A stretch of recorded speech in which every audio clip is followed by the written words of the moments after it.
Je m'en souviens comme si c'était hier. De ma fenêtre du 3e étage, je pouvais voir les pavés en bas dans la cour. Il ne se passait jamais rien.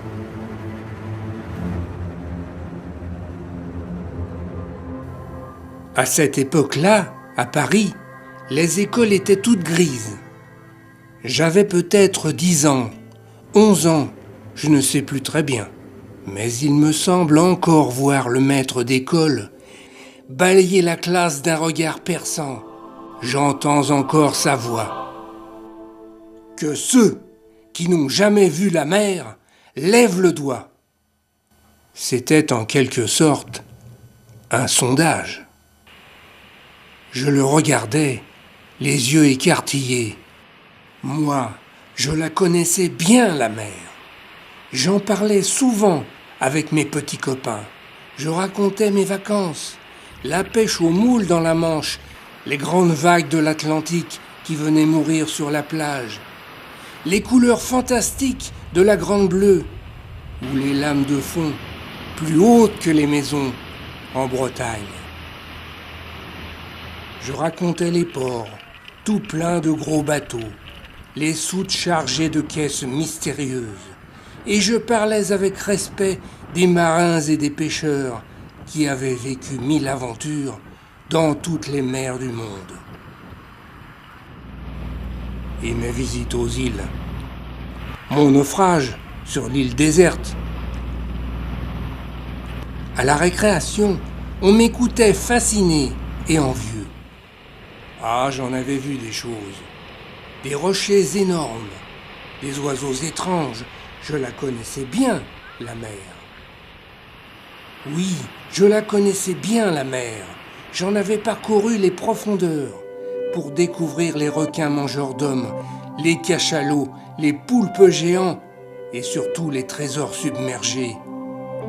C'était le capitaine Nemo, à bord du Nautilus, qui m'avait montré toutes ces merveilles. Alors, souvent le soir, je m'endormais, oubliant d'éteindre ma lampe de chevet, épuisé par mes aventures et mes naufrages. Naufragé, je l'avais été avec Robinson Crusoe dans son île. Au-delà des images, c'était moi qui découvrais les empreintes sur la plage. C'était moi qui sauvais Vendredi. Que ceux, parmi vous, qui n'ont jamais vu la mer, lèvent le doigt. Je sens encore le regard d'aigle du maître me transpercer, tandis que le visage en feu, au milieu de la classe, sous le regard incrédule de mes camarades, je levais lentement le bras. Ah, comme je lui en voulais, et comme je lui en veux encore. Pas ça, non, pas ça. Une punition, n'importe quoi, mais non, pas ça. Car c'était évident, c'était terrible, c'était honteux. Je n'avais jamais vu la mer. Ce soir-là, je n'allumais pas ma lampe de chevet. J'avais les yeux bien trop mouillés. Les vacances à la mer, c'était pour les autres.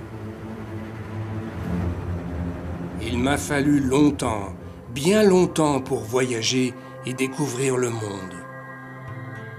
Le temps a passé, et souvent quand je parcours la grève, seul, je contemple l'horizon et je me grise du vent du large. Mais rien, jamais, ne ressemble aux images de mon enfance. Pour moi, la mer est bien trop petite depuis que ce monsieur en blouse grise, du haut de son estrade, m'a laissé pour toujours sur mon banc d'écolier avec mon doigt levé. Alors, je vous en prie, un enfant, c'est fragile. Réfléchissez bien avant de lui demander s'il a déjà vu la mer.